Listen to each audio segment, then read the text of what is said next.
안녕하십니까. 대한민국의 시사 토네이도 김용민의 정치쇼 김용민입니다. 자, 지금 이 시각 여러분이 가장 많이 찾아본 실시간 검색어 들여다볼까요? 먼저 김관진.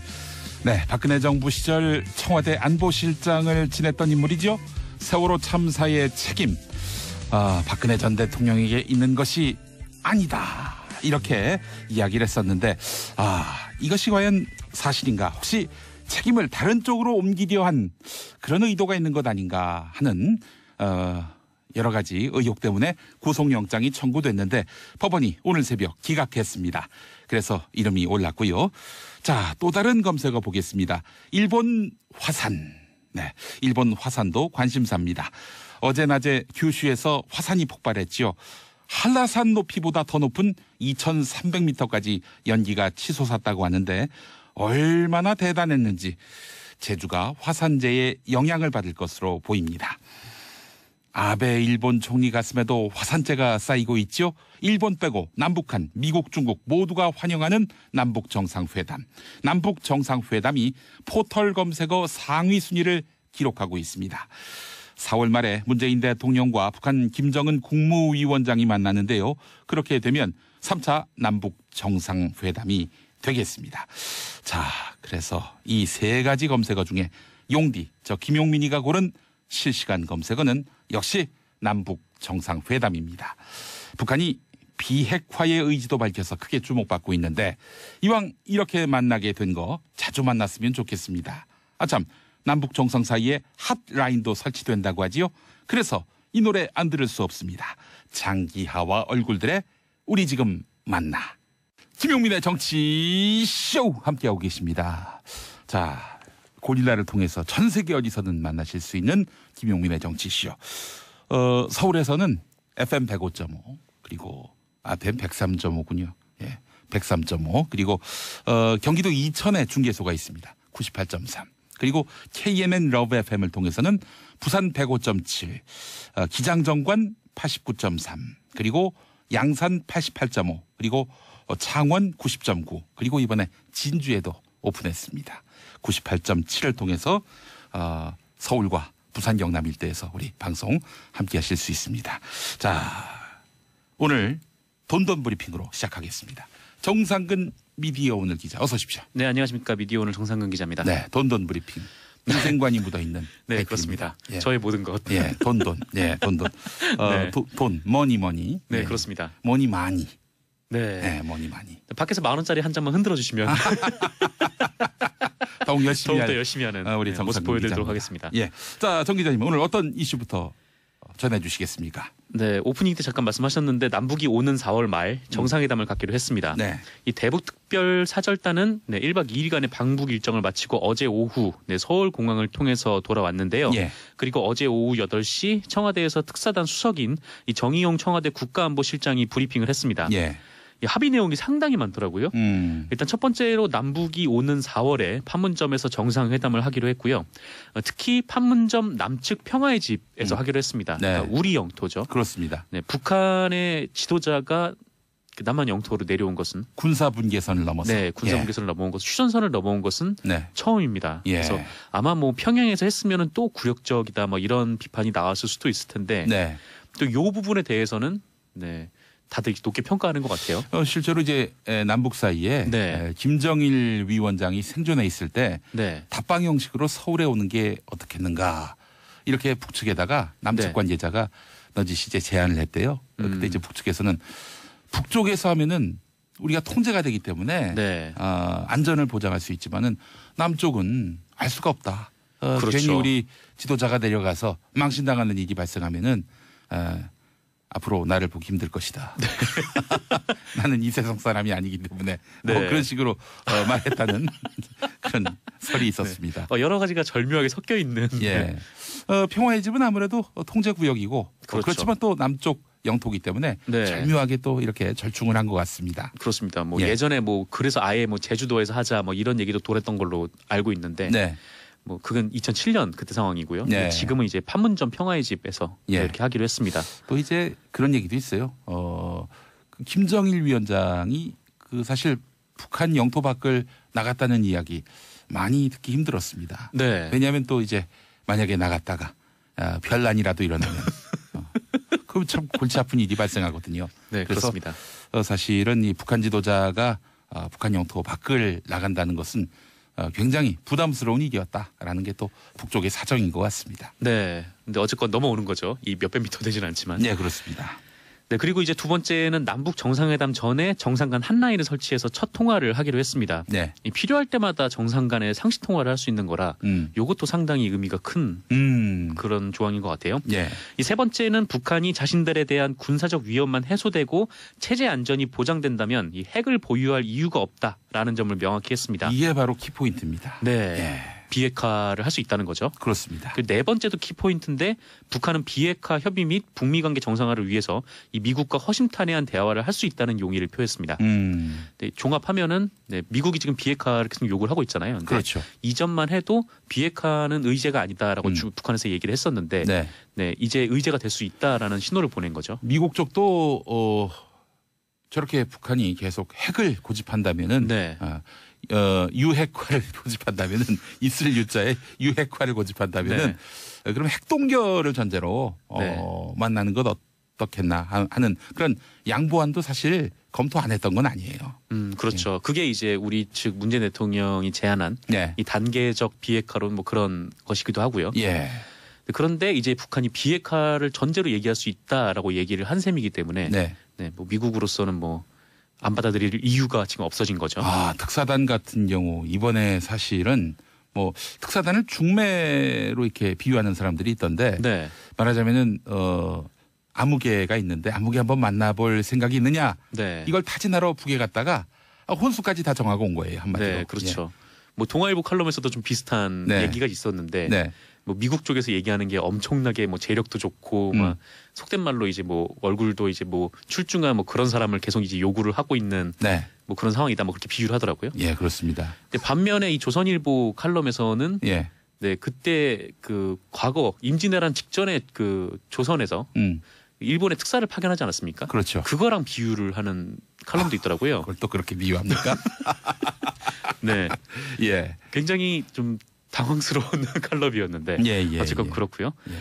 다섯 번째로 대화가 지속되는 동안에 추가 핵 실험 및 탄도미사일 시험 발사 등 전략 도발을 하지 않기로 했습니다. 그리고 핵무기는 물론 재래식 무기도 남측을 향해 사용하지 않겠다고 약속을 했고요. 예, 예. 사실상 이제 평화 체제로 접어들 수 있다 뭐 그런 의미인 것 같고. 사실 북한이 그동안 무기를 개발한 게 네. 뭐 탄도미사일 이런 걸 개발한 걸로 봐서는 네. 뭐 남측을 적대시할 목적의 무기 개발은 아니었던 것 같아요. 그렇죠. ICBM을 굉장히 네. 오랫동안 개발을 해왔는데 네. 사드를 배치하면서 이제 논란이 좀 됐었죠. 그 부분도. 네. 예. 그리고 남측 예술단과 이 태권도 시범단의 평양 방문도 합의를 했고요. 뭐 합의문에는 없었지만 더 엄청났던 거는 이 북한이 한미 연합 훈련에 대해서 중단을 요구할 것이다 이런 전망이 있었는데 예. 예년 수준의 한미 연합 훈련에 대해서는 이해한다라는 입장을 밝혔다는 겁니다. 4월에 있을 군사 훈련도 네. 문제시하지 않겠다. 그렇습니다. 예. 아무래도 우리가 중재 역할을 하다 보니까 뭐 북한 입장에서도 우리를 그렇게 크게 곤란하게 하고 싶지는 않은 모양인 것 같아요. 네. 북한이 이렇게 파격적으로 나오게 된데 어떤 배경이 있는지 궁금해하는 분들이 많더라고요. 네, 저도 궁금합니다. 네. 당신이 얘기를 해주셔야 되는 거 아닙니까?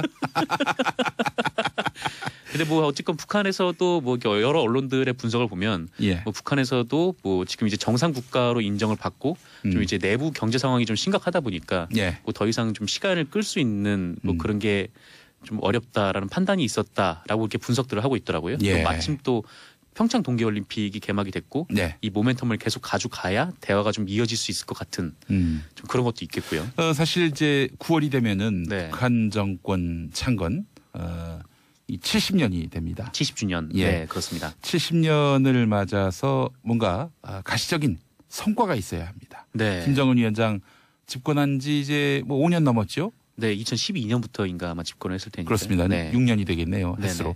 자, 이 6년이 지나도록 뭔가 성과가 없다. 인민의 삶에 별다른 진전이 없다.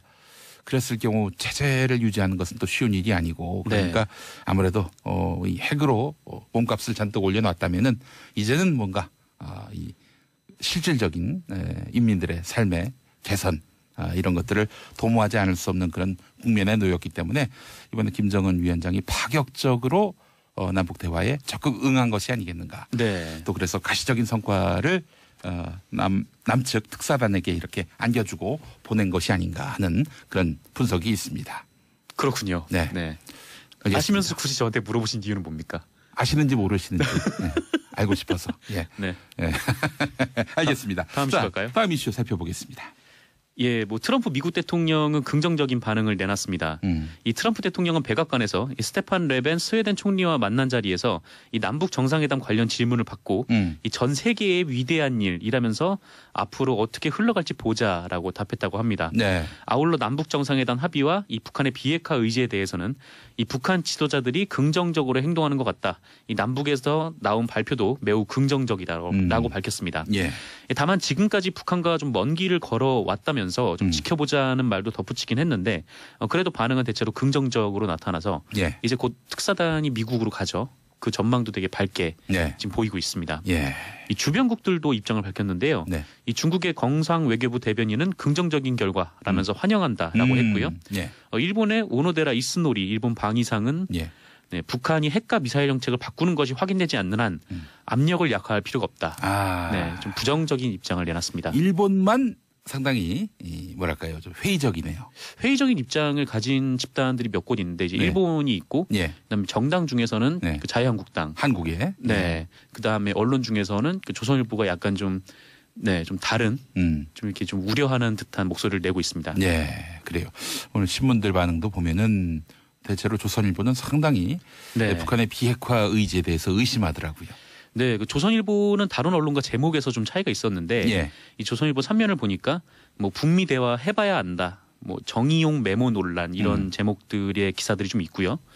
그리고 뭐 한국 언론이 동행 취재를 못해서 북매체의 일반적인 추정만 지켜봤다. 뭐 예. 이런 기사라든가 뭐 대북 확성기 관련된 기사는 뭐 다른 언론에서는 좀 보기 어려웠던 네. 네, 그런 기사기도 했습니다. 예. 그럼 어떻게 취재하게 해주면은 잘 보도해줄 마음이 있는 겁니까, 그분들, 언론들? 뭐 나름의 입장에서야 잘 보도를 나름의 입장. 네, 자기들의 하지 관점에서. 네. 예. 자, 그래요. 하여튼 이 언론이 그 신뢰를 얻어야. 네, 그렇습니다. 또 국민들의 신망을 얻어야 사실 그런 비판을 해도 국민들이 수긍하지 않을까. 왜 언론은 보도하지 못하게 하는가라고 얘기했을 때 네. 국민들이 수긍하지 않을까 하는 생각을 해봅니다. 그렇습니다. 뭐 같이 가서 이제 취재를 했으면 더 좋았겠지만 네, 아무래도 좀 외교적 상황이다 보니까 네. 네, 어려움이 좀 있겠죠. 남북 관계에 또 특수성도 있는 것이고요. 네네. 예. 자, 장명자님, 북에서 불어오는 훈풍이 마음까지 따뜻하게 합니다. 정말 봄이 왔습니다. 네. 때마침 어제는 경칩이었습니다. 개구리가 깨어난다는. 예, 그렇습니다. 그런가요? 네. 남북 관계도 이렇게 경칩을 맞았습니다. 그렇습니다. 얼마나 문학적인 표현입니까? 비유가 되게 좋으시네요. 예, 네. 훌륭하지 않습니까? 네, 감동적입니다. 눈물까지 흘리시고. 예, 보셨나요? 자, 서정아님, 제가 아침 6시에 그동안 방송했습니다. 네. 김용민의 뉴스 브리핑 진행했는데, 그래서 딴 사람이 해가지고, 뭐 제가, 어디, 딴 데로 갔는지, 출마 선언을 했는지 궁금해 하셨는데, 예, 제가 시간을 바꿨습니다. 네. 10시로 10시. 옮겨왔습니다. 오전 10시입니다. 예. 자, 박미진님 두 분 화면이 꽉 차서 보기만 해도 배부릅니다. 라고 해주셨습니다. 박민진 님도 모니터를 큰 걸 사시는 편이에요. 그렇습니다. 지금 보시는 모니터가 너무 좁네요. 네. 예. 자, 그리고 현기성님 돈돈 브라더스. 왜 돈돈 브라더스냐? 예. 매 시간 저희가 앞에서 얘기합니다. 저희들의 인생관입니다. 네. 정상근 기자님의 인생관입니다. 저희들이 아닌가요? 저는 돈돈이 아닙니다. 네. 예. 자, 돈돈 브라더스와 함께하는 돈돈 브리핑. 다음 소식은요. 예, 경남 통영에서 어선 한 척이 전복돼서 아이고. 3분이 숨지고 5분이 실종이 됐습니다. 세상에.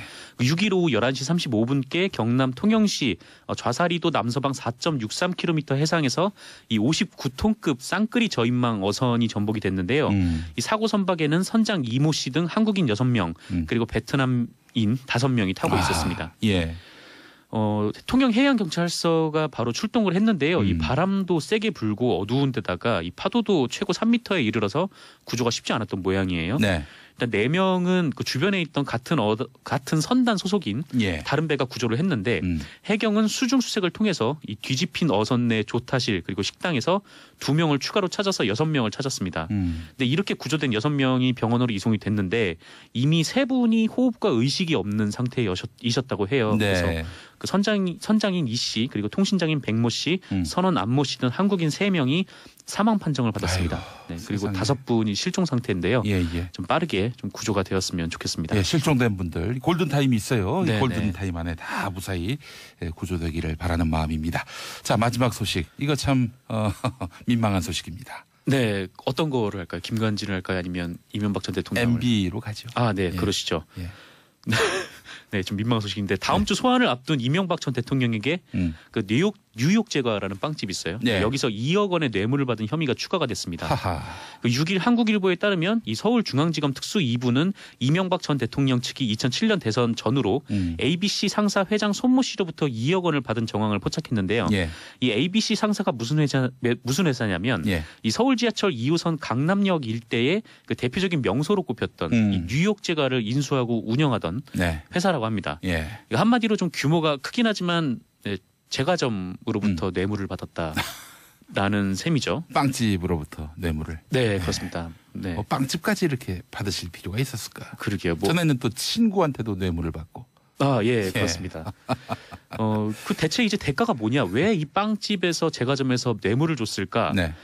그 검찰은 네, 죄송합니다. 검찰은 이명박 전 대통령 재임 기간 중에 이 빵집 이 제과점 상사 송모 씨가 민주평화통일자문회의에 그 서울시 부의장에 임명된 것에 주목을 하고 있다고 합니다. 역시 자리 네, 때문에. 자리. 근데 이게 알겠습니다. 무보수 명예직이긴 한데 네. 인맥 따지기에 유리해서 정계 진출 통로로 많이 쓰인다고 하네요. 게다가 무보수인데. 네. 알겠습니다. 자, 1부 마치겠습니다. 정상근 기자 수고하셨습니다. 네, 감사합니다. 김용민의 정치쇼. 네. 2부로 넘어왔습니다. 자, 수요일은 항상 삼변 시대로 여러분과 함께합니다. 법조인의 눈으로 본 대한민국 정치사회 법조 뉴스. 이번 주도 정말 산적한 이슈들이 많은데요. 자, 지난주 삼변 시대에 나오셔서 이팔성 씨가 비밀 메모를 정말 말 그대로 씹어먹을 뻔했다. 이런 특종을 터뜨려 주신 우리 김태현 변호사님 어서 오십시오. 안녕하세요. 예. 자랑부터. 좋은 방송이에요. 이번 주도 하나 좀 터트려봐요. 제가요 자랑을 해야지. 제가 원래 이제 삼변시다 하면 항상 또 단독을 또 하지 않습니까? 단독. 지난주에 제가 나와서 예. 공개적으로 2개를 말씀드렸어요. 뭘 말씀드렸냐면 예.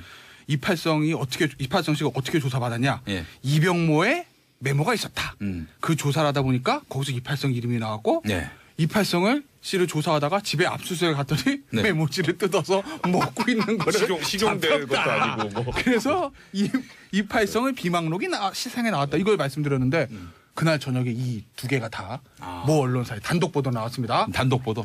예. 그리고 제가 우리 항상 재밌는 얘기는요. 2부에서 3부 나갈 때 광고 나갈 때 제가 백브리핑을 하거든요. 예. 그때 제가 백브리핑에서 지난주에 무슨 말씀을 드리냐면 예. 김선남 의원이 좀 공천한 문제가 있다. 한나라당 비례대표.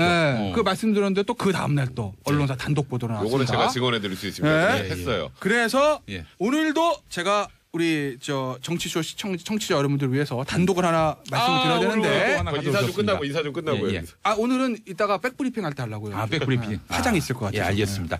자, 그래요. 이따가 또 특종 기대하고. 자, 이번엔 삼변시대 패셔니스타.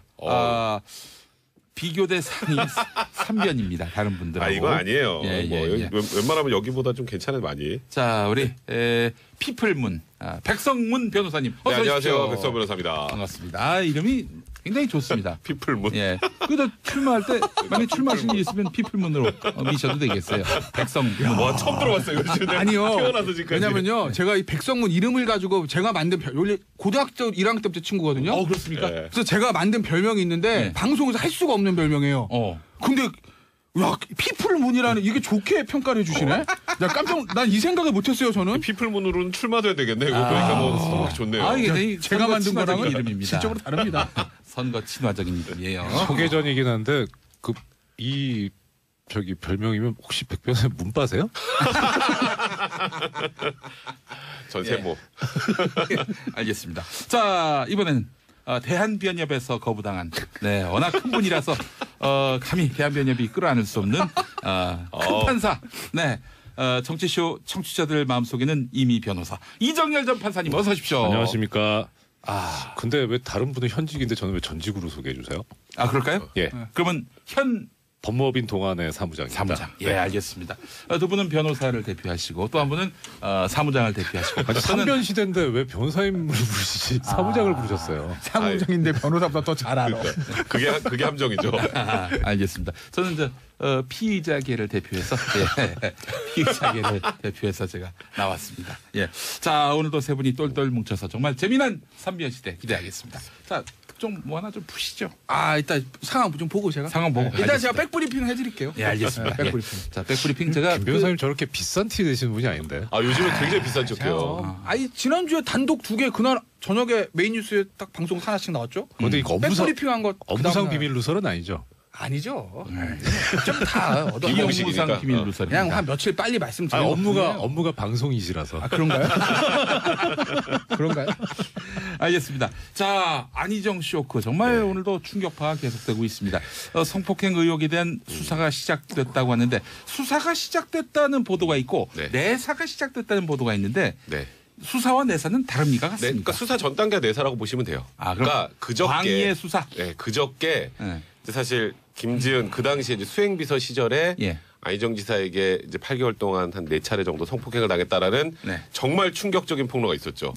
사실 저는 그거를 한 1시간 전쯤인가 이제 누가 카카오톡으로 보내줘서 저는 그냥 맨 처음에 어떻게 생각했냐면 안희정 지사가 뭘 당했다는 거야? 이렇게 느꼈을 정도로 안희정 지사는 굉장히 좀 깨끗하고 좀 이렇게 성실하고 이런 이미지였잖아요. 그래서 국민들이 굉장히 충격에 빠졌던 것 같은데 새로운 시대의 감수성이 있다 이런 평가를 받아왔어요. 극단적으로 다음 대선에 거의 1순위라는 얘기가 돌 정도로 많은 국민들로부터 그래도 굉장히 인정받는 정치인이었는데 말 그대로 한 방에 갔죠.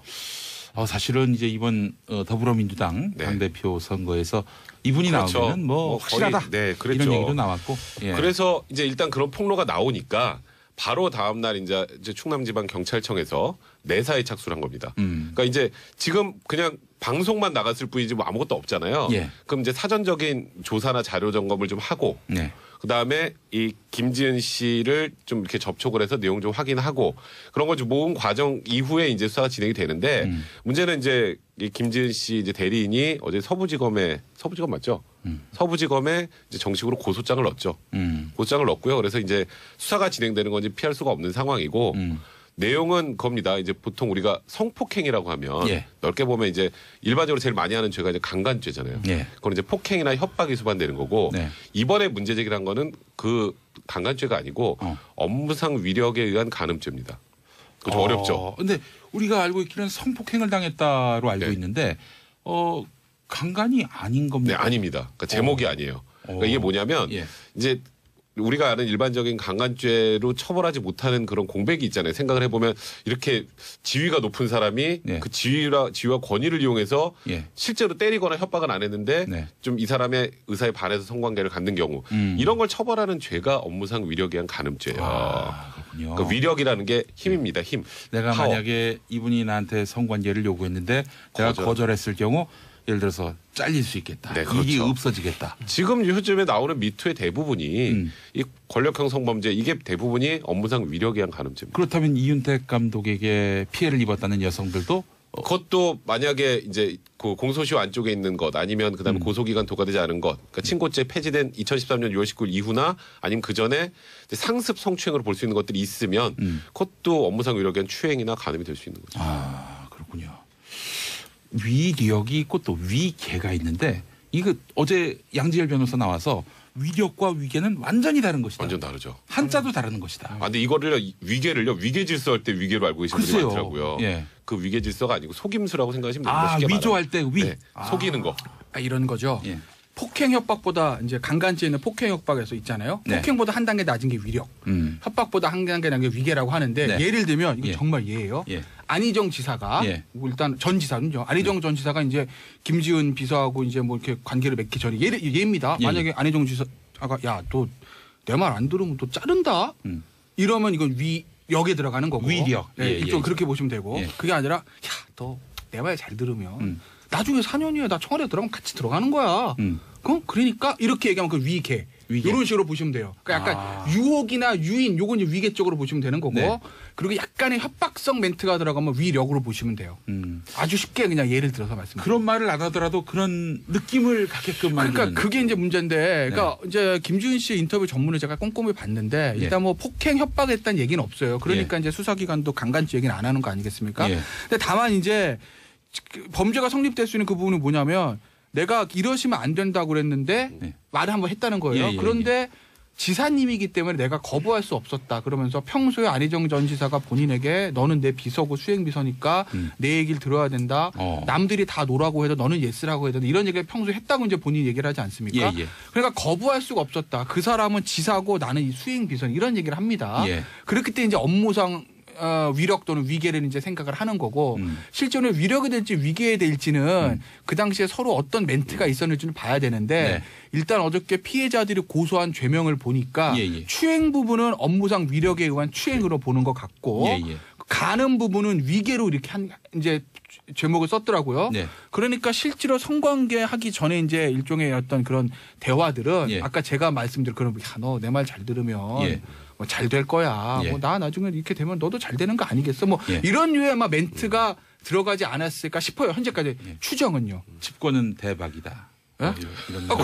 집권은 대박. 나도 대박, 너도 대박, 위아도 대박. 뭐 이런 얘기를. 근데 일단 그 고소장 내용만 보면 그런 이유가 들어갔을 거로 추정을 하는 거고 하지만 아직까지 이제 안희정 지사가 조사 끝난 건 아니니까 법적인 판단은 조금 이제 우리가 딱 단정할 수는 없죠. 근데 지금 분위기상으로는 김지혜 씨가 이제 방송에서 했던 멘트들을 쭉 종합해 보면 이건 위계 쪽보다 위력에 더 가깝습니다. 저는 그럼 정확하게 그 부분을 좀 확인을 해봐야 될 것 같아요.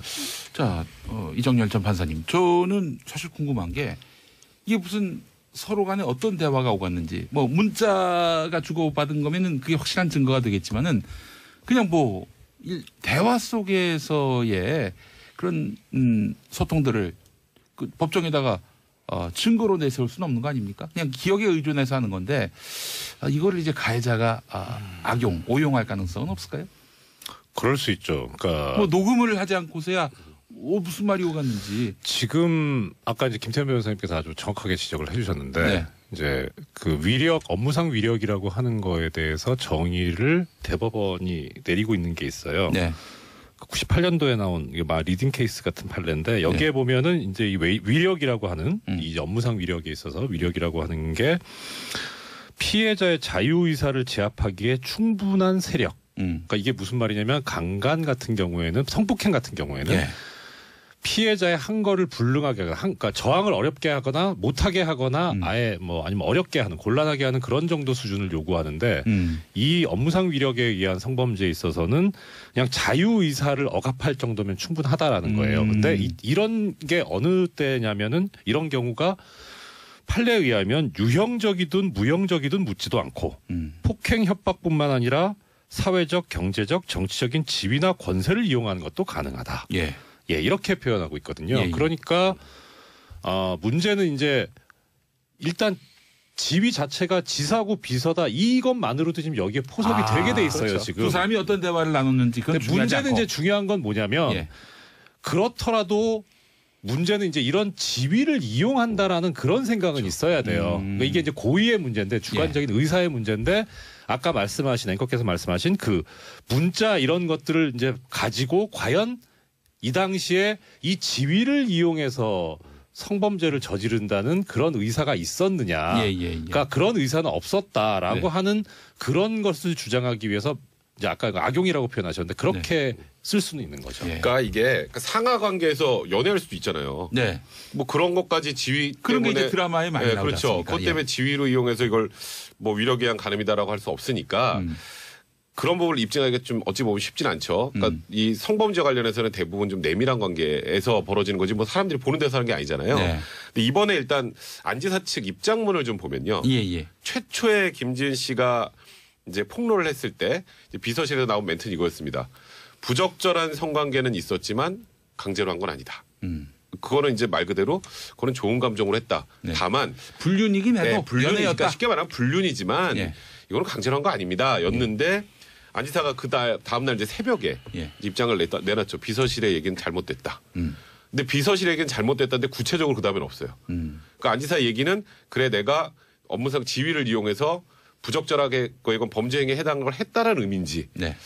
아니면은 그냥 그 비서실 의미가 틀렸다는 게 뭔지 아직은 정확하게 추론되지 않는데 안 지사가 그 부분을 만약에 시인을 한다면 그건 자백이 되니까 자백이 되면은 뭐 이거 수사 과정에서 크게 문제가 없을 텐데 네. 이제 안 지사가 만약에 이제 소환이 돼서 예. 이제 그 강제성 부분이나 업무상 위력 부분을 부인하면 예. 그러면 또 좀 복잡해질 수도 있는 거죠. 저는 안 지사의 입장을 법률적 의미에서의 범죄에 대한 자백이라고 보지 않아요. 저는 그냥 도덕적인 정치적인 책임을 지겠다고 봐요. 저는 그렇게 봐요. 왜냐하면 문구 자체가 예. 일단 모든 게 다 제 잘못입니다는 얘기는 네. 정치인들이 무슨 일이든 생기든 일단 자동적으로 나오는 게 모두 다 제 잘못입니다. 제가 책임지겠습니다. 이겁니다. 예. 예. 그러니까 이제 안 지사 입장에서 보면 첫 번째 멘트 비서실 통해 나갔던 멘트 합의한 건데 하긴 했는데 합의한 거야 이거. 네. 이게 사실은 모든 성범죄자의 의혹을 받고 있는 사람들이 가장 하는 멘트가 이거거든요. 하긴 했는데요. 네. 강제는 아닙니다. 예. 합의했습니다. 이거. 이게 모든 사람이 검사 앞에는 판사 앞에는 변호사 앞에 하는 얘기 이겁니다. 예. 그러니까 자동적으로 그 반응이 나왔고 비서실에서. 예. 그거에 대해서 워낙 집권 여당인 더불어민주당에서조차가 최고위원회에서 안 좋은 이거 말이 되냐는 얘기가 나왔지 않습니까? 네. 그러니까 사면초가에 몰린 상황에서 일단 정치적인 책임 문제만 인정하면서 위기를 좀 벗어나했던 것 같아요. 그러니까 내가 도덕적인 책임, 정치적인 책임을 지겠다는 것이지 네. 법정에서 내가 자백할까? 저는 그건 아니라고 봐요. 그 예면에 흐르는 뉘앙스는. 네. 그래서 아마 이게 수사가 시작이 되면 안 전 지사 입장에서는 상당 부분 다툴 가능성이 높아요. 왜냐하면 안 전 지사 입장에서 보면 예. 제가 뭐 두둔하고 이런 문제가 아니라 그 문구에 뭐 마지막에 정계 은퇴가 아니라 정치 활동을 중단하겠습니다 썼거든요. 중단은 재개의 가능성을 내포하고 그렇죠. 있는 거 아닙니까? 그 얘기는 예. 만약에 예. 안 전 지사 입장 생각입니다. 예. 내가 지금 이걸 법적으로 다 자백했다. 제가 위력에 의한 간임 어떻게 되죠? 구속입니다. 끝나는 거예요. 예. 인간으로나 정치인으로나. 예. 근데 안 전 지사 입장에서 내가 이거를 뭐 무혐의를 받거나 예. 법정에서 무죄가 되면 내가 불륜을 저질렀을지언정 성범죄자는 아니다. 그렇다고 보면 혹시 나중에 재기할 수도 있지 않을까라는 생각을 하는 것 같아요 지금. 그래서 아마 정치활동 중단이라는 단어를 쓰는 것이고 네.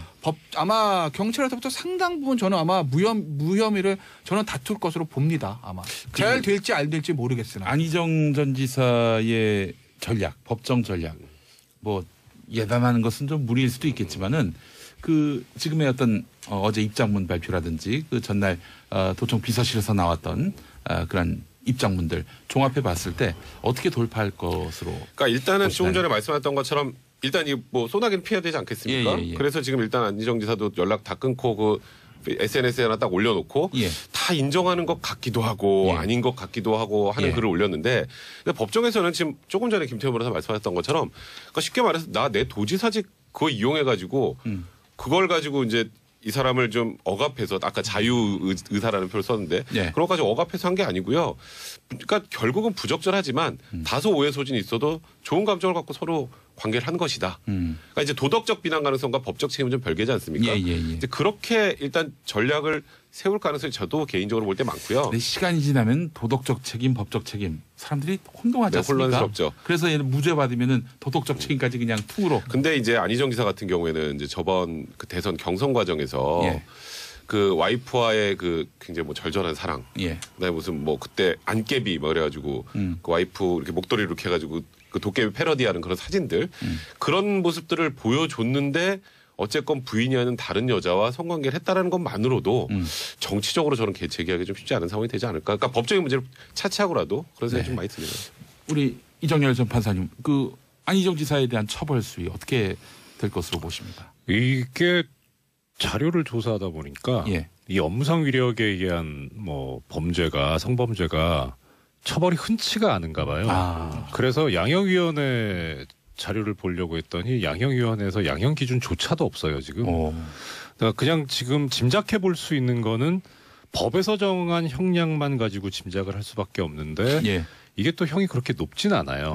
뭐 5년 이하의 징역, 뭐 2년 이하의 징역, 뭐 이런 식이어가지고 벌금은 없습니까? 벌금이 있긴 있습니다. 예. 있긴 있는데 뭐 벌금도 있는데다 그래서 아까 당장 이제 만약에 그 범행을 부인하고 나서는 경우에는 피해자 측에 자료가 증명이 충분하다면 구속을 면하기는 쉽진 않을 것 같아요. 그럴 수도 있는 것 같은데 예. 종국적으로 마지막에 갔을 때 과연 실형을 선고받을 가능성이 있느냐는 좀 회의적입니다. 심지어 무죄 가능성도 있습니까? 그거야 뭐 사실 그거는 이제 형량이 얼마가 나오냐는 그런 어떤 정상관계를 보고 짐작은 할 수 있는데 예. 유죄냐 무죄냐는 증거 싸움이기 때문에 여기서 말씀드리기는 사실 상당히 어려운. 그러니까 실제로 입증하기가 쉽지 않아서 그래요. 그러니까 네. 쉽지 않아서 뭐 진짜 무죄 가능성도 배제할 수 없죠. 그러니까 도덕적 비난은 받을지언정 그러니까 명확하게 그 도지사로서의 지위 뭐 나중에 차기 대선 후보로서의 뭐 그냥 그런 정도의 엄청난 영향력을 이용해서 억압해서 했다라는 부분을 입증을 못한다면 예. 그건 무죄가 나올 수 있고요. 그리고 이 실제로 이제 처벌이 돼도 강하게 처벌되는 경우가 거의 없더라고요. 사실 근데 약간 좀 걱정스러운 건 뭐냐면 그러니까 이거는 피해자 입장에서 봤을 때요. 네. 고소장에 지금 표현된 죄명이 좀 걱정스러워요. 예, 그러니까 아까 백 변호사님께서 잠깐 말씀해 주셨는데 이제 가는 부분은 그러니까 성관계가 있었던 부분은 위계 등 이렇게 돼 있어요. 그러니까 네. 위계도 있었고 위력도 있었다는 것 같은데 위계를 처음에 그러니까 그 위계는 아까 이제 김 변호사님 말씀하신 대로 속였다는 거거든요. 예. 속인 걸 먼저 드러냈다는 게 그게 우선순위라는 게. 뭘 속였다는 거죠, 그게? 그건 알 수 없죠. 아직. 그건 알 수 없어요. 그러니까 김진 씨가 얘기한 거에 없었어요. 네, 없었어요. 그래서 오히려 인터뷰 내용으로서는 더 정확한 거는 위력인 것 같은데 왜 저거를 전면에 내세우지 않고 위계를 전면에 내세웠을까라는 게 상당히 좀 석연치는 않아요. 이게 그러니까 수사기관도 굉장히 힘들 겁니다. 이거 일반인이 아니잖아요. 예. 뭐 대선 주자입니다. 참 유력한 대선 주자니까. 네. 유망한 정치인이었기 때문에 언론이 모든 관심을 가져서 굉장히 좀 부담스러울 건데 이게 이제 조사를 했을 때 아마 두 가지를 볼 거예요. 하나는 당시 있었던 대화 구성, 안정 뭐라고 말았다, 김지 뭐 이런 부분들도 있지만 이게 뭐 이정열 전 부장판사 이제 성범죄 만약에 형사사건에서 많이 보셨겠지만 이 성범죄 사건들 기록 보잖아요. 네. 이건 그냥 포르노입니다.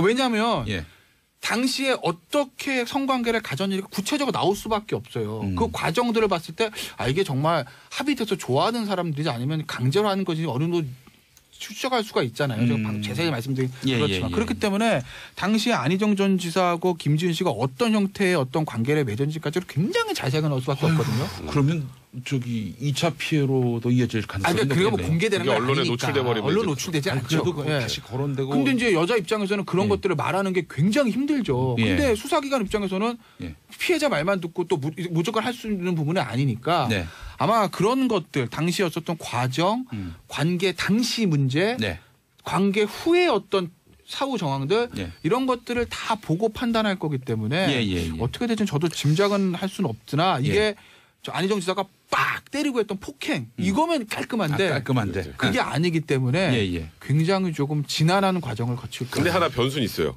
이게 김지은 씨가 그 인터뷰하는 과정에서 단언 냈어요. 또 다른 피해자가 있다. 그러니까 또 다른 피해자가 있을 수 있어요가 아니라 있다예요. 그건 알고 있다는 뜻이거든요. 그리고 그 피해자도 지금 뭐 미투에 동참한다는 얘기도 있어요. 이제 그렇게 되면 유형이 비슷하면 그러면 입증이 훨씬 쉬워지죠. 피해자가 한 명이 아니고 피해자가 두 명이면 이제 안희정 지사 입장에서도 무죄 주장을 하는 것도 쉽지 않고 그리고 만약에 유죄가 나와도 이제 피해자가 많을 경우에는 아무래도 형량이 더 올라갈 수 있거든요. 그게 좀 변수가 될 것 같아요.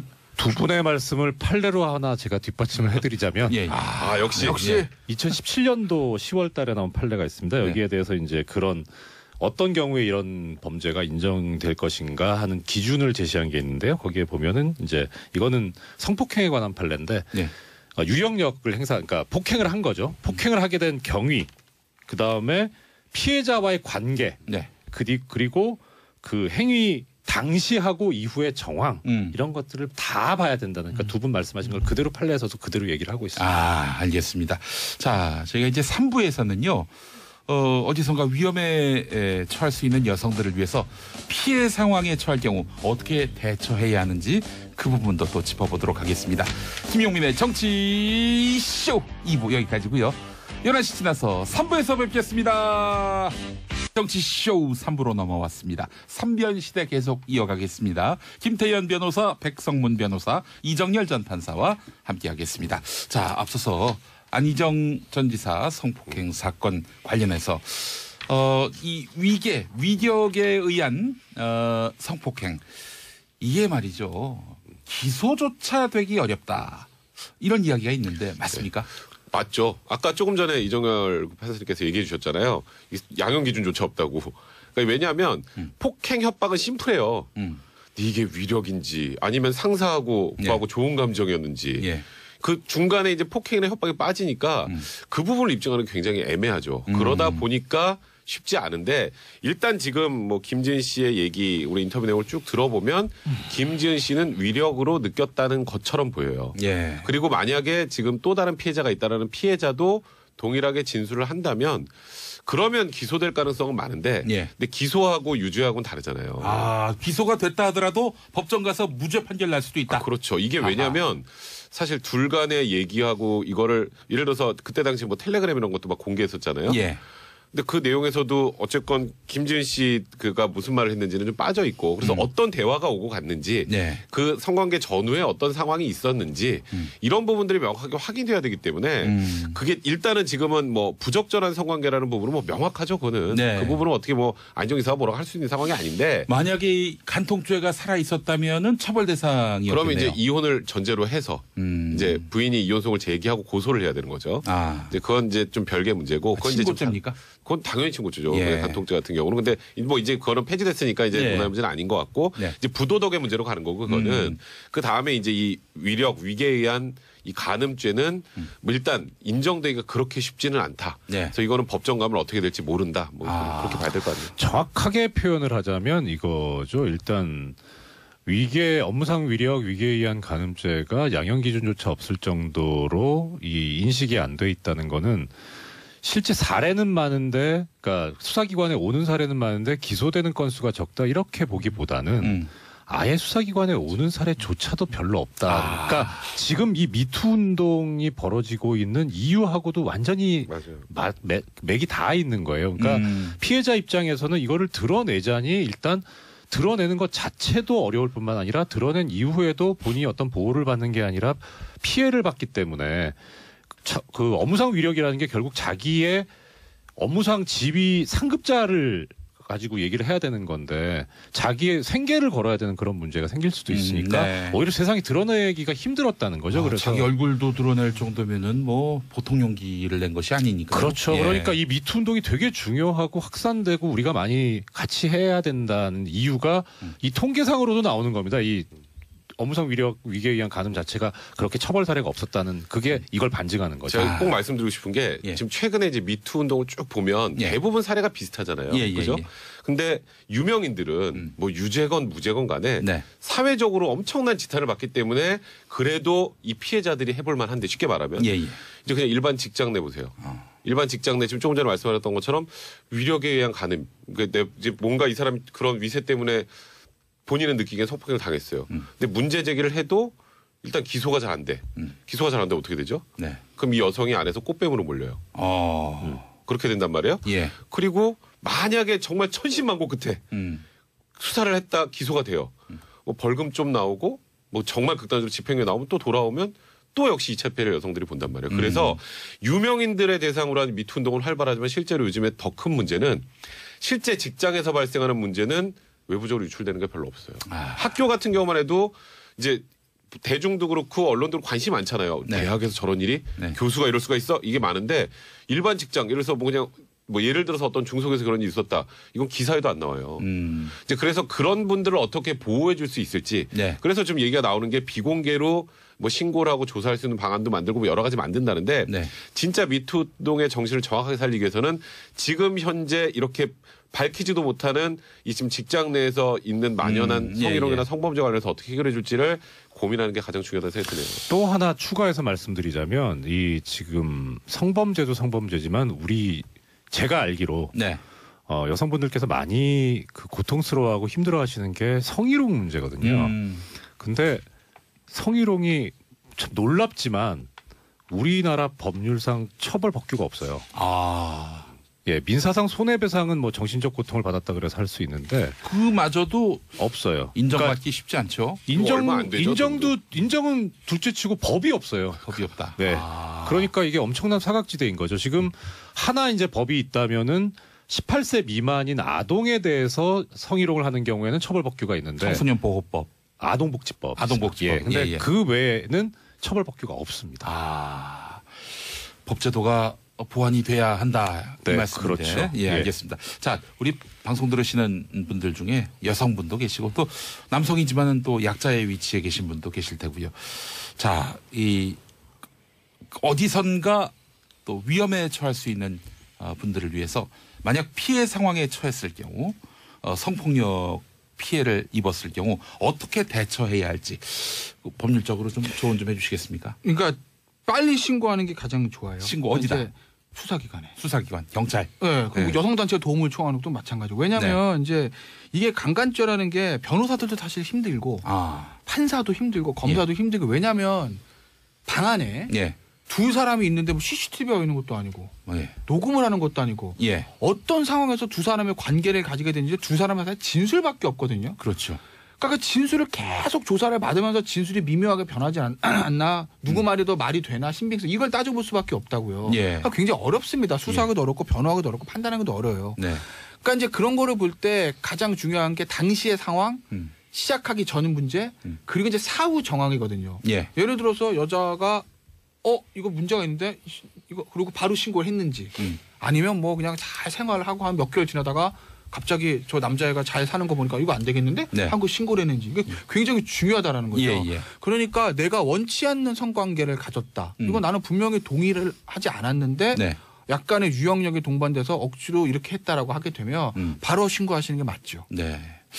그 부분을 또 제가 김태면 변호사님 말씀을 판례로 뒷받침을 서로 뒷받침하고 있습니다. 76년도에 좀 오래된 판례인데 이것도 이제 리딩 케이스입니다. 여기에서 이제 뭐라고 하고 있냐면 이게 방송으로 하기는 좀 적절치 않은 용어들이 좀 나올 수는 있는데 순화해 주십시오. 나오니까 이 남녀 간의 정사를 내용으로 하는 뭐 이런 성관계, 강제추행이 뭐 이런 그 간음 등의 범죄에 있어서는 행위 성질상 당사자 사이에서는 극비리에 또는 외부에서 알기 어려운 상태에서 감행되는 게 보통이다.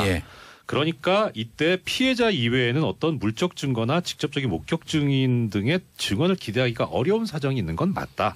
그러니까 이런 범죄는 피해자가 이 피해 전말에 대해서 하는 증언을 토대로 하고 그다음에 범행의 전후 사정에 관한 재반 증거를 종합해서 그래서 범행이 있었는지 여부를 판단을 해야 된다. 이런 기준을 제시하고 있습니다. 그것도 역시 애매모호하네요. 예, 그렇죠. 근데 이제 뭐 사례를 쭉 한 판례 한 몇십 개들 이렇게 쭉 봐서 보면 이것이 있습니다. 그러니까 가장 중요하게 생각하는 게 그거예요. 뭐 혹자들은 이제 얘기하는데 뭐 반항하지 않았으면은 무죄 받는 게 말이 되냐. 가해자가.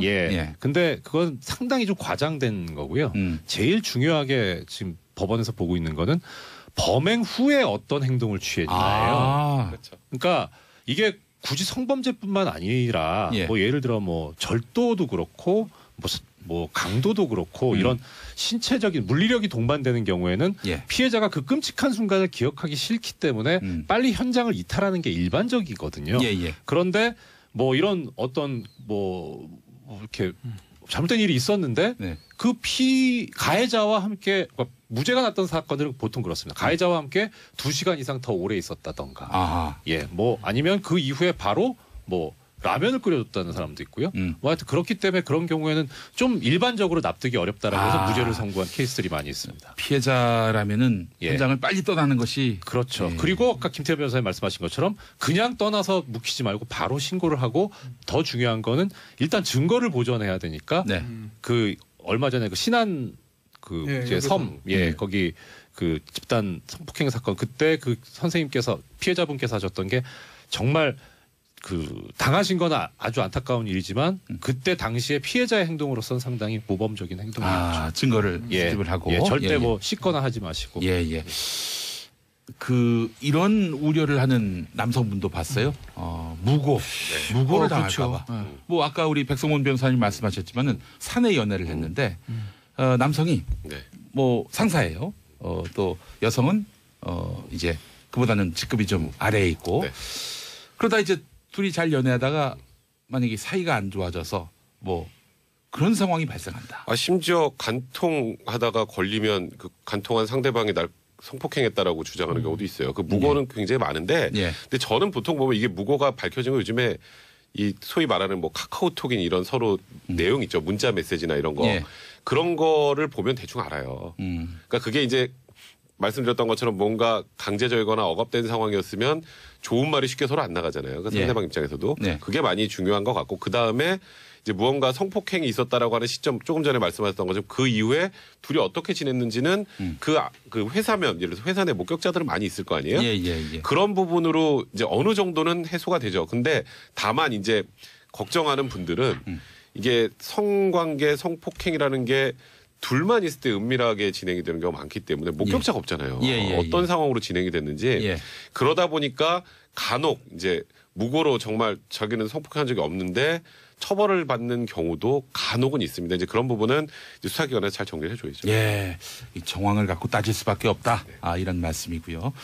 알겠습니다. 뭐 무고도 없어야 하고요. 성폭행 가해도 없어야 하고요. 그렇습니다. 예, 우리 사회가 법정의가 살아 숨쉬는 사회가 됐으면 좋겠습니다. 자, 6548번 쓰시는 분, 딸 가진 아빠로서 요즘 직장 내 성폭력 사례를 보면 정말 걱정됩니다. 진짜 이 세상 딸 가진 아빠들은 미투 운동에 동참해야 합니다라고 하셨고요. 서진영님, 삼변과 용비 어떤 예능보다도 재밌는 그림이라고 하셨는데 제가 우리 세 분께 너무 쫄아 있습니다. 지금. 워낙 제가 배우는 자세로 지금 경청하고 있습니다. 이런 말씀 이제 무고에 해당하는 거죠. 알겠습니다. 자, 지금으로부터 일주일 후에 이명박 전 대통령이 검찰에 소환됩니다. 검찰에 소환되지요. 예. 자, MB가 드디어 이제 검찰에 불려가는데. 드디어라는 표현을 많이 쓰더라고요. 예. 뭐 MB 측도 대비하고 있었죠? 그렇죠. 어차피 소환이야 뭐 언제냐가 중요했던 거지. 이제 언젠간 뭐 3월 중순 전에는 대략 소환이 될 것이다라는 관측이 있었고 다만 요즘에 자꾸 처음에 생각했던 것보다 수사가 이렇게 쭉쭉쭉쭉 뻗어나가고 있잖아요. 우리 생각하지도 못했던 삼성에서 소송비도 내줬어? 그러다가 아까 조금 전에 말했던 이팔송 회장 이건 또 뭐야? 뭐 이런 것들이 많이 나오면서 어느 정도 정리가 된 다음에 이명박 전 대통령을 불러야 어쨌건 전직 대통령이니까 소환을 여러 번은 못하니 준비를 다 마쳐야 된다라고 했는데 검찰이 준비를 다 마친 것 같습니다. 이번에 불러서 더는 안 부를 것이다. 검찰이 이러고 있는데 이게 무슨 말입니까? 그러니까 이제 한 번 부르고 그 다음에 거기서 조사를 웬만큼 끝내고 그 다음에 이제 신병 확보를 하느냐 마느냐에 대한 고민은 좀 할 거예요. 이제 신병 확보를 하면 구속영장 청구죠. 그러니까 일반적으로 생각하면 이게 뭐라고 될까요? 전직 대통령이라는 그 타이틀을 제하면 이건 거의 100% 구속영장 청구하는 게 맞죠. 왜냐하면 아주 일례로 김백준 총무기획관이 구속이 돼서 기소가 됐습니다. 근데 거기에 방조범이라고 명시를 했잖아요. 주범은 이명박 전 대통령이라고. 근데 방조범은 구속하고 주범을 구속 안 하는 경우 봤나요? 그리고 그것뿐 아니라 혐의가 어마어마하게 많아요. 지금 뇌물이라고 지금 일단 검찰에서 보고 있는 게 100억 원대가 되죠. 처음에 그냥 특수활동비로 시작했다가 삼성 또 그 소송비 대납 것도 60억까지 올라갔고 거기다가 지금 또 나온 이팔성 회장부터 한 20억 5천만 원 있죠. 또 오늘 보니까 뉴욕제가 또 그 ABC 상사 그 사장 또 뇌물 받았다는 얘기도 나오죠.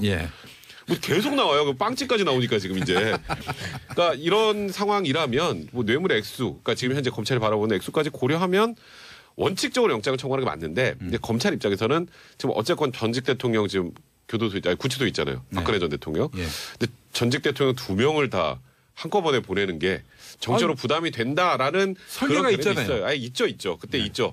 그러니까 이제 그런 부분에 대한 부담을 제외한다면 구속영장 청구하는 게 어찌 보면 너무 당연한 수준이 아닌가 생각됩니다. 영장 청구할 거로 보세요?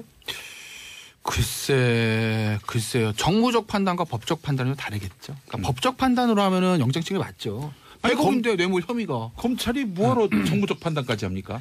아니, 그러니까 제가 뭐 그렇게 하라는 얘기가 아니라, 그러니까 지금 검찰 내부에서 이제 구속 수사론과 불구속 수사론, 그다음에 야당 말고 이제 여당 쪽의 정치권의 기류도 불구속 수사론, 구속 수사론 좀 양분돼 있다는 거 아니겠어요? 어느 정도 차이는 좀 있겠지만 아마 그런 부분들이겠죠. 이게 제가 봤을 때는 뭐 증거인멸을 우려 도주 우려는 없는 것 같고 뭐 어디 도망가겠습니까? 증거는 다 있는데요, 뭐. 근데 문제는 범죄가 우려하는 분도 있어요. 혹시 뭐 동남아나 중동으로 가시는 거 아닌가? 출국금지 걸어야죠.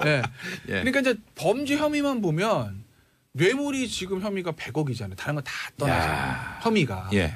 그러니까 이명박 전 대통령 지금 기류로 봤을 때 이걸 자백할 것 같지는 않고 일단 그 변호인들의 기류를 제가 취재를 해보면 일단 아니다 우리는 부인이다라는 전략을 쓰는 것 같은데 그 부인했을 경우에 아마 다툼의 여지가 있으면 방어권 얘기를 하겠죠. 검찰 입장에서 보면 뇌물 100억의 증거가 어느 정도 확실하다고 볼 거고 그러면 그 혐의 뭐 구속하는 게 맞죠. 당연히 구속해야죠. 근데 다만 전직 대통령이기 때문에 두 명을 동시에 이게 좀 껄쩍지근한데 뭐 이런 판단들. 네. 그게 이제 그 판단을 하느냐 안 하느냐 이 차이지. 죄만 깔끔하게 보면 네. 그러면 그건 구속사유예요. 우리 이정열 전 판사님이 사실은 신기가 있는 분입니다.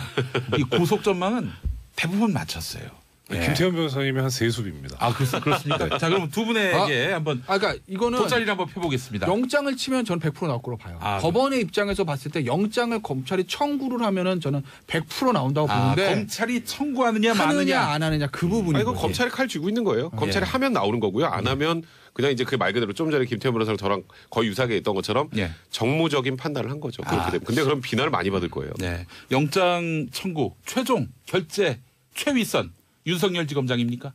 총장이죠. 검찰총장. 문무일 검찰총장. 총장.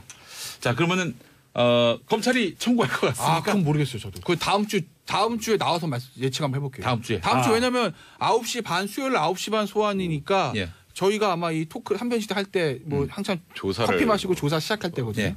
당장 내일 소환된다며. 좀 보시죠. 여기서 너무 발을 한번 살짝 빼네. 자, 우리 이정열 전 판사님. 당연히 뭐 영장 청구하고 발부되는 거죠. 이거는 아까 이제 김 변호사님께서 그 말씀하셨는데 도주 우려, 증거인멸의 우려도 뭐 일단 공범이 있고 하니까 증거의 우려도 없다 할 수 없는데 도주 우려 같은 경우에는 지금 예를 들어서 뇌물만 놓고 보면 우리 양형 기준상 5억 원 이상일 때 최하가 7년이거든요. 그럼 이렇게 중형이 선고될 것 같으면 도주 우려가 있다고 보는 게 영장 패키지로 가죠. 원래 패키지로. 그러니까 그 당의 피의자가 진짜 그야말로 뭐 주거가 일정하고 직업이 확실해서 뭐 이거는 도주 우려가 없다고 판단할 때 그거인 거고 일단 첫 번째 기준은 그겁니다. 형이 얼마나 선고될 거냐. 실형 선고 예상되면 도주 우려가 있다고 보는 게 지금 이제 영장 발부 기준이거든요. 그러니까 도주 우려는 있어요. 최소한. 근데 문제는 이제 아까 말씀하신 정무적 뭐 건데 이게 저는 정무적인 부분은 잘은 모르지만 이렇게 어떻게 생각하냐면 이렇게 했을 때 국민적인 비난을 받을 수 있겠느냐. 근데 오히려 저는 박근혜 피고인을 구속하는 게 더 욕을 먹을 가능성이 크냐, 이명박 전 대통령을 구속했을 때 욕을 먹을 가능성이 크냐 했을 때 박근혜 피고인 쪽이거든요. 그럼에도 불구하고 했는데 뭐 굳이 이번에 몸을 살릴 필요가 있을까? 저는 도주 우려가 매우 심각하다고 생각하는 게 워낙 차명 소유가 많아가지고 많죠. 차명 소유가 많아서. 근데 참 아이러니한 건 뭐 기사를 보니까 돈이 없어서 변호인단을 못 구한다. 근데 어제 정두원 전 의원 나와서는 그거는 거짓말이다. 그러니까요. 그건 당연히 거짓말이죠. 그게 그 얘기 아니에요. 그러니까 이 변호사 비용을 대납해주기로 한 사람이 아직 확답을 안 했다. 그래서 못 구하고 있다. 예리하십니다. 그러니까 그게 돈이 없어서가 앞에 게 그거잖아요. 내 돈이 없어서가 아니고 내 돈이 없어서. 전해주기로 한 분의 돈이 없어서. 알겠습니다.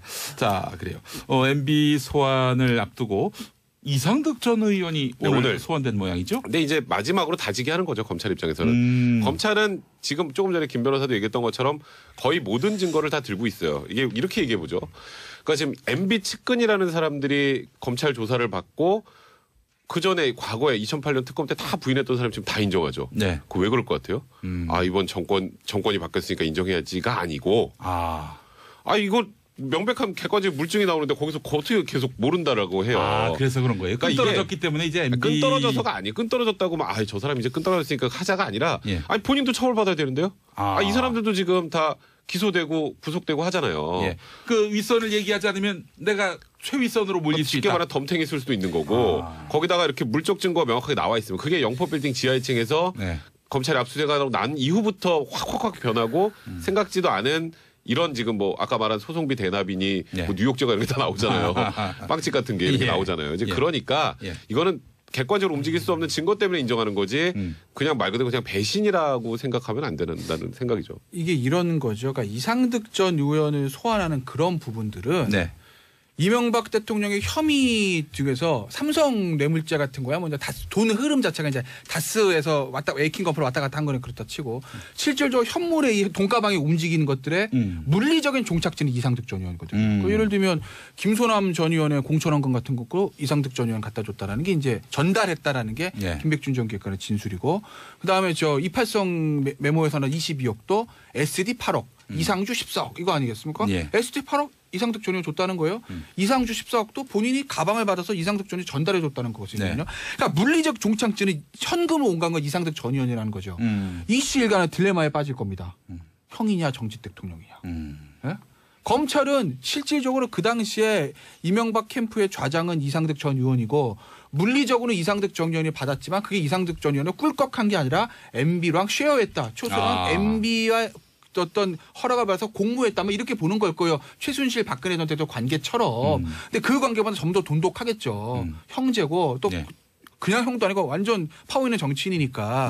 그런데 지금 이명박 전 대통령 지금 반응은 나 안 받았는데? 나 돈 안 받았어. 나 몰라. 그 돈 나한테 안 와서 이거 아니겠습니까? 그러니까 이상득 전 의원한테 어이. 당신이 그럼 꿀꺽한 거야. 당신이 다 들어가시려고? 어떡하려고? 동생한테 쉐어 안 해서 이걸 묻겠죠. 그래서 아마 이상득 전 의원을 마지막으로 지금 얘기를 하는 거예요. 알겠습니다. 뭐 대략 MB 이제 소환 일주일 남겨놓고 검찰은 이제 막바지 단계에 이른 것 같은데 자 우리 김태현 변호사님이 이제 특종을 하나 또 가져오셨다고 했는데 없어요. 저희와 2부 3부 사이에 광고 나갈 때 저희가 좀 들었습니다. 좀 듣다가 갑자기 시작이 됐죠. 그래요. 그 요즘에 그 식용 종이 사업에 또 일가견. 그러니까 실제로 말하면 저기 지금 이명박 전 대통령의 소환이 생각보다 좀 늦어진 거죠. 한 일주일 정도 늦어진 거예요. 한 3월 초 예상을 했는데 그 늦어진 이유들 중에 가장 큰 이유가 이제 280 비망록 때문이거든요. 그러니까 검찰 입장에서는 이게 방송용 하지만 얻어 걸린 겁니다. 가봤더니 먹고 있네. 이건 뭐지? 그래서 뭘 주세요? 그래서 이제 자 그렇다면 이제 그 특종이라고 하는 게 그 비망록에 뭐가 적혀있냐? 그러니까 280 비망록에 수많은 것들이 적혀 있다는 거예요. 사람 이름이 적혔다는 말씀을 하실 것 같기도 하고. 280이 그러니까 본인이 이제 누구한테 뭐 얼마씩 주고 이런 것들 일이 좀 적혀 있었다는 건데. 그것들을 뭐 그런 거죠. 뉴스가 될 만한 사람. 뉴스가 될 만한 사람한테 줬을 거 아니겠어요? 제가 사람 이름은 몰라요. 근데 어떤 직군에 있는 사람들이 있는지는 알아요. 어디 소속인지도 아시고. 뭐 어떤 직군들. 어떤 직군. 여의도에 계신 분들이 좀 있다는 얘기는 제가 들었어요. 벼락이 쳤을 때 막 몸에 맞을 수 있는 어떤 뭘 달고 계신 분들. 뭐 어쨌든. 그러니까 어쨌든 280 전 회장이 여러 가지 이제 뭐 여기저기 좀 뭐 이게 좀 본인이 입장에서 후원하는 그런 내역들이 좀 있는데 근데 이제 검찰 입장에서는 액수가 아주 다액이 아니고 그리고 지금 정치자금법이 다 공소시효가 이미 거의 다 지났기 때문에 아마 이제 입건을 안 하는 건데 그런 분들 때문에 조금 그 주저하고 있는 소환이 좀 늦어진 거고 또 하나는 계속 하십시오. 아마 지금 나오긴 다 나왔을 거예요. 왜냐하면 애초에 제가 지난주에 어떤 특종 드렸던 그 이병모가 정리했던 문건들이 있어요. 거기서 지금 김소남, 대주그룹, 280 다 나온 대보그룹 입장에서 다 나온 거거든요. 거기 중에서 돈을 많이 주고 이름 있는 사람들만 선별해서 좀 조사를 하는 거라고요. 근데 어제 마지막으로 나온 사람이 ABC 상사 아닙니까? 뉴욕 제과. 대학 액수 2억이에요. 사람들 모르는 사람이잖아요. 그러니까 이게 이제 마지막이라는 거죠. 그러니까 굉장히 우와 무슨 그룹? 야 재벌이나 뭐 중견 그룹이 아니라 뭐 빵집? 2억? 이런 게 나왔으니까 그게 아마 뉴욕제가 무시하시는 겁니까? 무시하는 게 아니고 어쨌든 맨날 거기서 놀았잖아요 어렸을 때 뉴욕제가서 빵 먹고 그다음에 어디 한번 또 가고 이거 미투인가 이거는? 그래서 굉장히 마지막일 거예요. 알겠습니다. 더 많이 있을 것 같은데 어쨌든 뭐 드러난 거는 이 씹어먹으려다만 그런 비망록에 있는 이름들 그 이름이 오른 분들은 알 거 아니에요 받았으니까. 근데 액수가 뭐 많지 않으면 많지 않다고 그게 많지 않다고 그 검찰이 그냥 넘어갑니까? 검찰이 근데 공소시효 문제도 있어요. 정치자금법은 그렇죠. 이게 10년 전 공소시효는 대부분 이제 5년이니 공소시효가 5년이니까 정치자금법은 이미 5년 다 지났잖아요. 이명박 정부 당시 일이라. 그러니까 이제 공소시효가 다 지나면 구태여 검찰에서 그걸 까면 그건 또 뭐 정치보복이나 이렇게 프레임으로 가니까. 그러니까 이제 그거는 정치보복 프레임에 굳이 지금 이런 전직 대통령과 수사하고 있는 와중에 검찰이 힘들고 혼란스럽지 않게 쓸데없이 전선을 확대해봐야 전선을 확대할 가능성은 거의 없다고 봐야죠. 네. 그 시절에 그 정도 액수는 사실 진짜 기억 못할 거예요. 얼마인지 다 아시네요. 한두 군데에서 받았으면은 기억할지 모르겠는데 뭐 하도 많은 데서 받으셨을 테니까 네. 기억하겠습니까? 누군지 몰라요. 아니 누군지 얘기하셨던 걸로 기억하는데 제가 예. 아닌데? 아닌가요? 네, 아닌데. 기원마가 계속 무고를. 용디 위험합니다. 위험해요. 다음 주에 이제 용디 말고 딴 분으로 가나요? 네, 위험해요. 예, 그냥 그래서 프로그램을 땡땡땡의 정치쇼 하지 말고 그냥 정치쇼라고 했으면 좋겠어요. 맞아. 수시로 바뀔 수 있도록. 예, 알겠습니다. 자, 김용민의 정치쇼 계속해서 우리 3변 시대는 다음 주 수요일에 이어지겠습니다. 김태현 변호사, 백성문 변호사, 이정열 전 판사 세 분 고생하셨습니다. 네, 고맙습니다. 저희는 11시 반 지나서 4부에서 오겠습니다. 이게 하고 싶지는 않은 모양인 것 같아요. 네. 북한이 이렇게 파격적으로 나오게 된데 어떤 배경이 있는지 궁금해하는 분들이 많더라고요. 네, 저도 궁금합니다. 네, 당신이 얘기를 해주셔야 되는 거 아닙니까? 근데 뭐 어쨌건 북한에서도 뭐 여러 언론들의 분석을 보면 예. 뭐 북한에서도 뭐 지금 이제 정상 국가로 인정을 받고 좀 이제 내부 경제 상황이 좀 심각하다 보니까 예. 뭐 더 이상 좀 시간을 끌 수 있는 뭐 그런 게 좀 어렵다라는 판단이 있었다라고 이렇게 분석들을 하고 있더라고요. 예. 또 마침 또 평창 동계올림픽이 개막이 됐고 네. 이 모멘텀을 계속 가져가야 대화가 좀 이어질 수 있을 것 같은 좀 그런 것도 있겠고요. 사실 이제 9월이 되면은 네. 북한 정권 창건 이 70년이 됩니다. 70주년. 예. 네, 그렇습니다. 70년을 맞아서 뭔가 가시적인 성과가 있어야 합니다. 네. 김정은 위원장 집권한 지 이제 뭐 5년 넘었죠. 네, 2012년부터인가 아마 집권을 했을 테니까. 그렇습니다. 네. 6년이 되겠네요. 횟수로. 자, 이 6년이 지나도록 뭔가 성과가 없다. 인민의 삶에 별다른 진전이 없다. 그랬을 경우 체제를 유지하는 것은 또 쉬운 일이 아니고 그러니까 아무래도 이 핵으로 몸값을 잔뜩 올려놨다면은 이제는 뭔가 이 실질적인 인민들의 삶의 개선 이런 것들을 도모하지 않을 수 없는 그런 국면에 놓였기 때문에 이번에 김정은 위원장이 파격적으로 남북 대화에 적극 응한 것이 아니겠는가. 네. 또 그래서 가시적인 성과를 남측 특사단에게 이렇게 안겨주고 보낸 것이 아닌가 하는 그런 분석이 있습니다. 그렇군요. 네. 네. 아시면서 굳이 저한테 물어보신 이유는 뭡니까? 아시는지 모르시는지 네. 알고 싶어서. 예. 네. 예. 알겠습니다. 다음 이슈 갈까요? 다음 이슈 살펴보겠습니다. 예, 뭐 트럼프 미국 대통령은 긍정적인 반응을 내놨습니다. 이 트럼프 대통령은 백악관에서 이 스테판 레벤 스웨덴 총리와 만난 자리에서 이 남북 정상회담 관련 질문을 받고 이 전 세계의 위대한 일이라면서 앞으로 어떻게 흘러갈지 보자라고 답했다고 합니다. 네. 아울러 남북 정상회담 합의와 이 북한의 비핵화 의지에 대해서는 이 북한 지도자들이 긍정적으로 행동하는 것 같다. 이 남북에서 나온 발표도 매우 긍정적이다라고 밝혔습니다. 예.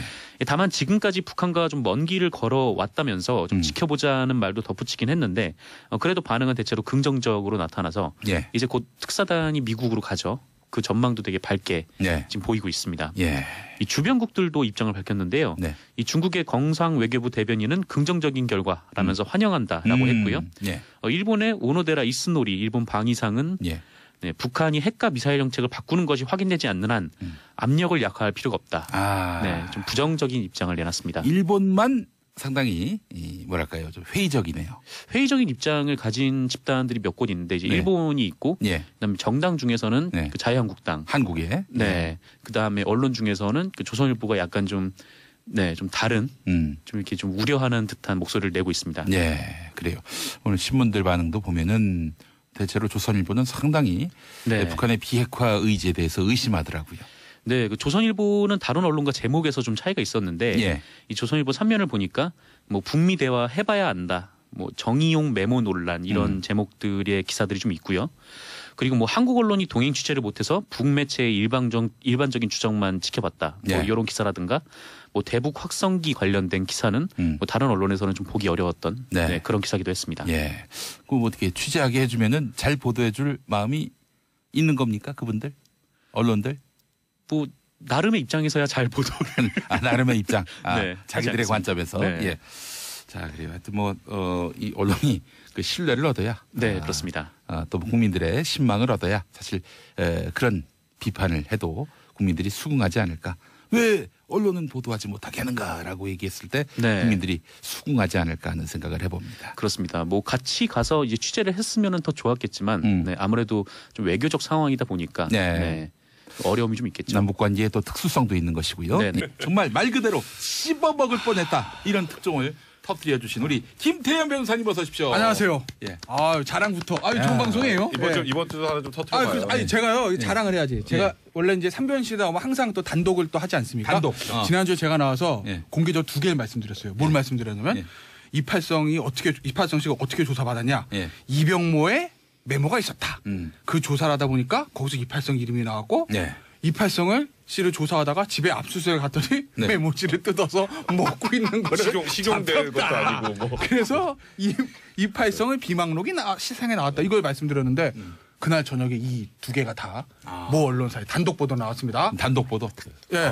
그리고 제가 우리 항상 재밌는 얘기는요. 2부에서 3부 나갈 때 광고 나갈 때 제가 백브리핑을 하거든요.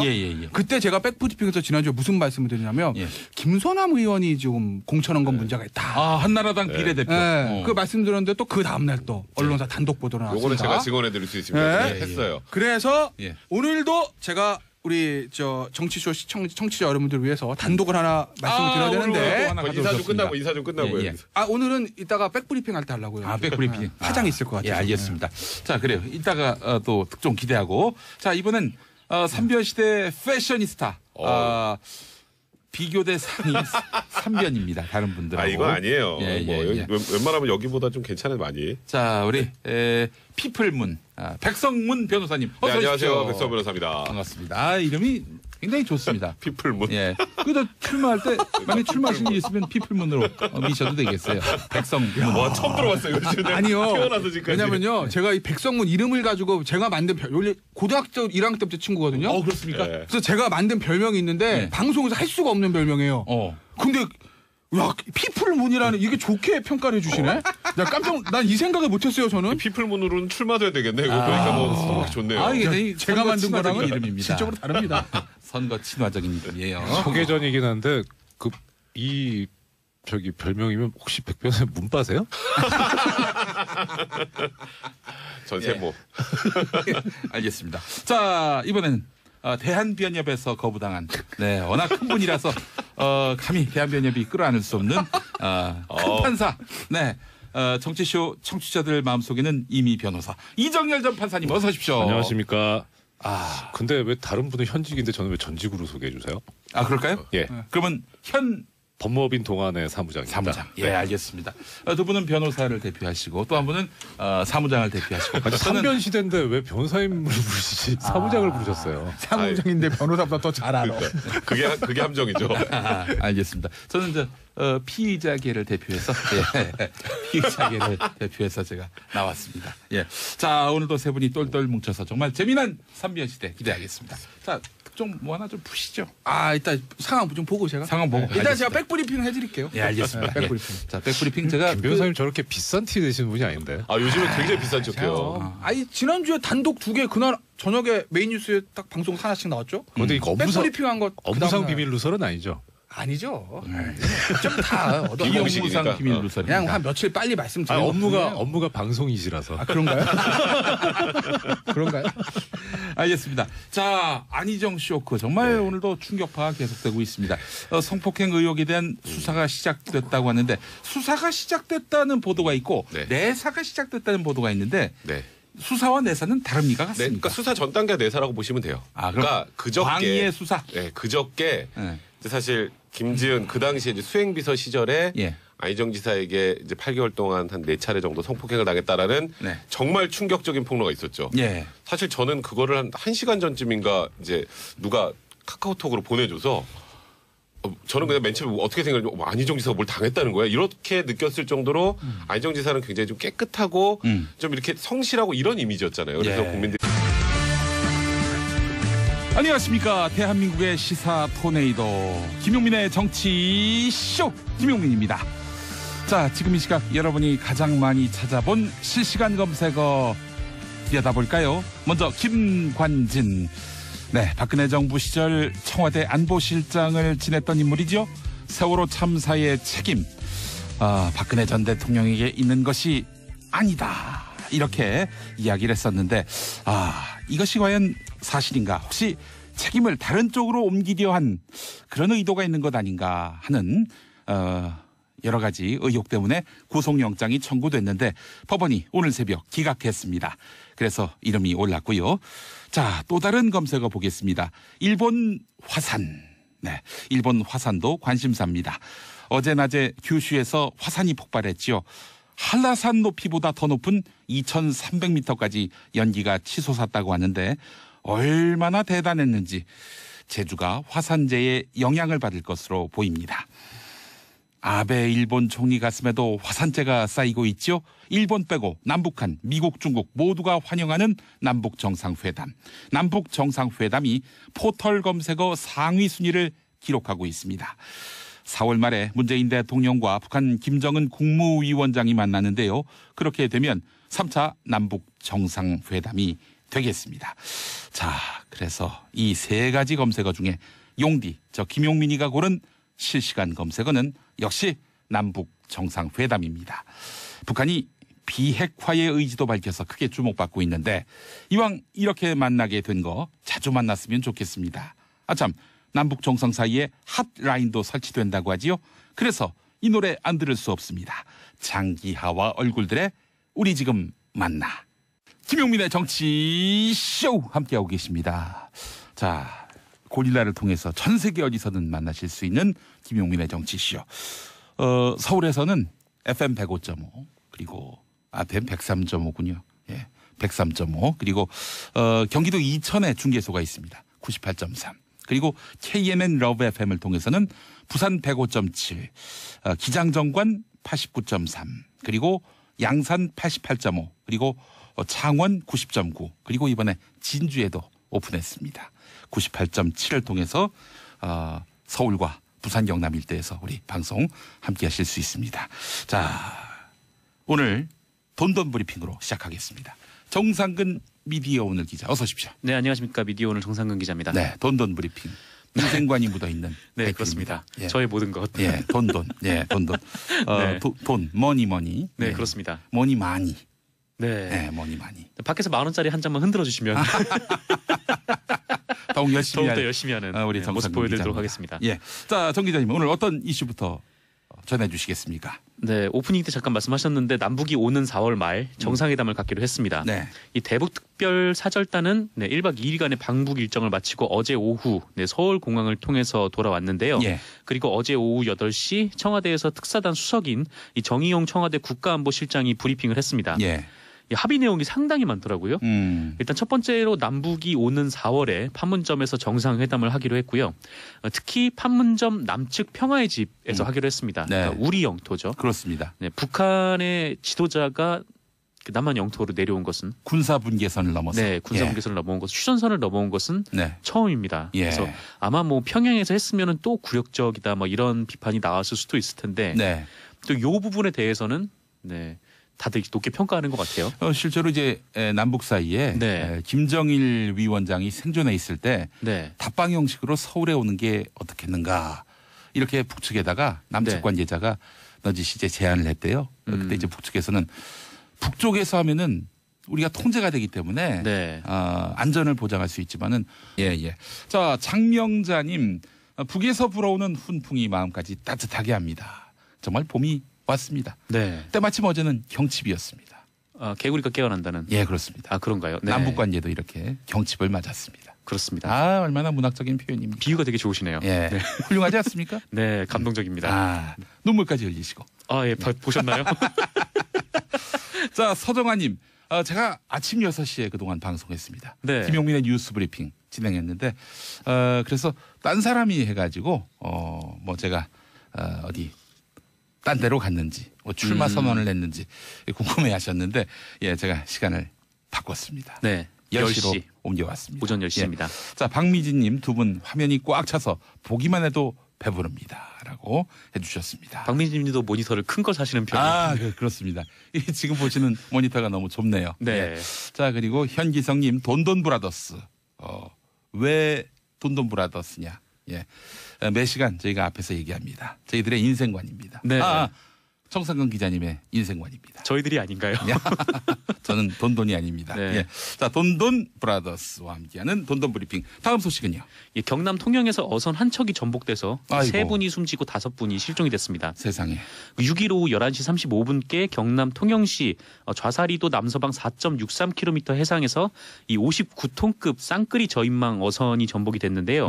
이 사고 선박에는 선장 이모 씨 등 한국인 6명 그리고 베트남인 5명이 타고 있었습니다. 예. 통영해양경찰서가 바로 출동을 했는데요. 이 바람도 세게 불고 어두운 데다가 이 파도도 최고 3m에 이르러서 구조가 쉽지 않았던 모양이에요. 네.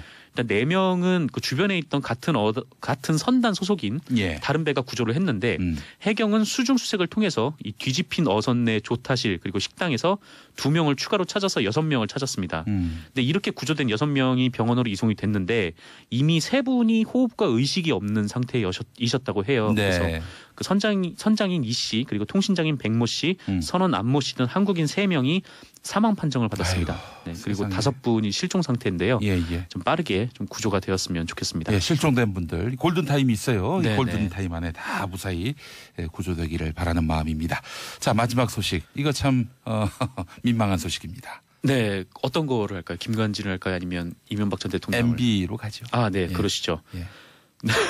네, 좀 민망한 소식인데 다음 주 소환을 앞둔 이명박 전 대통령에게 그 뉴욕 제과라는 빵집이 있어요. 네. 여기서 2억 원의 뇌물을 받은 혐의가 추가가 됐습니다. 하하.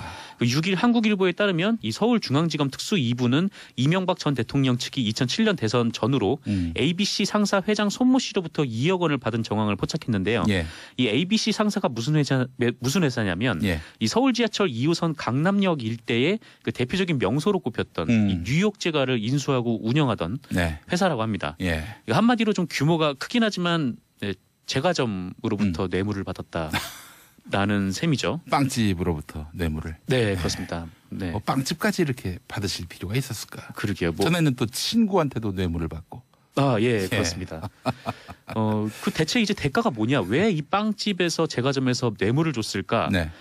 그 검찰은 죄송합니다. 검찰은 이명박 전 대통령 재임 기간 중에 이 빵집 이 제과점 상사 송모 씨가 민주평화통일자문회의에 그 서울시 부의장에 임명된 것에 주목을 하고 있다고 합니다. 역시 자리 네, 때문에. 자리.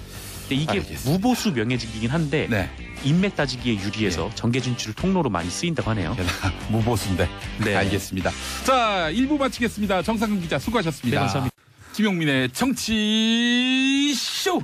네, 2부로 넘어왔습니다. 자, 수요일은 항상 삼변 시대로 여러분과 함께합니다. 법조인의 눈으로 본 대한민국 정치사회 법조 뉴스. 이번 주도 정말 산적한 이슈들이 많은데요. 자, 지난주 삼변 시대에 나오셔서 이팔성 씨가 비밀 메모를 남쪽은 알 수가 없다. 그렇죠. 괜히 우리 지도자가 내려가서 망신당하는 일이 발생하면은 앞으로 나를 보기 힘들 것이다. 나는 이 세상 사람이 아니기 때문에 네. 그런 식으로 말했다는 그런 설이 있었습니다. 여러 가지가 절묘하게 섞여 있는. 예. 평화의 집은 아무래도 통제구역이고 그렇죠. 그렇지만 또 남쪽 영토기 때문에 네. 절묘하게 또 이렇게 절충을 한 것 같습니다. 그렇습니다. 뭐 예. 예전에 뭐 그래서 아예 뭐 제주도에서 하자 뭐 이런 얘기도 돌았던 걸로 알고 있는데 네. 뭐 그건 2007년 그때 상황이고요. 네. 지금은 이제 판문점 평화의 집에서 예. 이렇게 하기로 했습니다. 또 이제 그런 얘기도 있어요. 그 김정일 위원장이 그 사실 북한 영토 밖을 나갔다는 이야기 많이 듣기 힘들었습니다. 네. 왜냐하면 또 이제 만약에 나갔다가 별난이라도 일어나면 그럼 참 골치 아픈 일이 발생하거든요. 네, 그래서 그렇습니다. 사실은 이 북한 지도자가 북한 영토 밖을 나간다는 것은 굉장히 부담스러운 일이었다라는 게 또 북쪽의 사정인 것 같습니다. 네. 근데 어쨌건 넘어오는 거죠. 이 몇백 미터 되진 않지만. 네, 그렇습니다.